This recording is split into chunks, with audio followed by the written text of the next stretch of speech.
Thank you, Jume. Of course, the target here, the first one is girl-child education.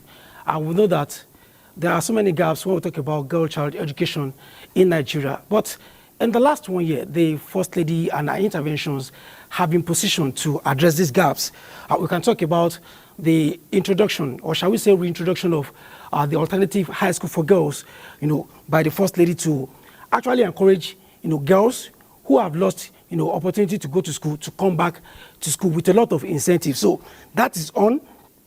And the fact that it's in Bauchi, it's in Lagos, and of course it's starting in Osun, and it is going around the country, shows that this is being taken serious. And for me, girl child education is actually on course.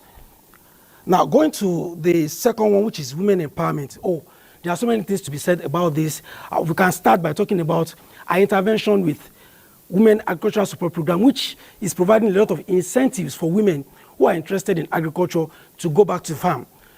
Giving them 500,000, training with NADA and all that. It's done a lot, and it has gone around the country. So in this regard, women are being empowered. Of course, our intervention with NITDA, training for women on ICT.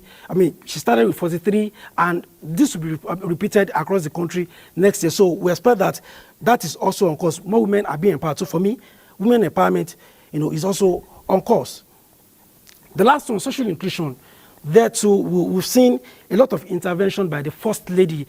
We've seen her go around, around zones where she's giving money, calling it business recapitalization, given to people living with disabilities for them to, start business or recapitalize their existing businesses. And of course, we can also talk about the food outreach program, which, with that, she's gone around the country to taking food to IDP camps, and of course to people living with disabilities to bring them on board. And that also includes what she's doing with the aged across the country. So for me, our intervention with social inclusion, I would say is also on course.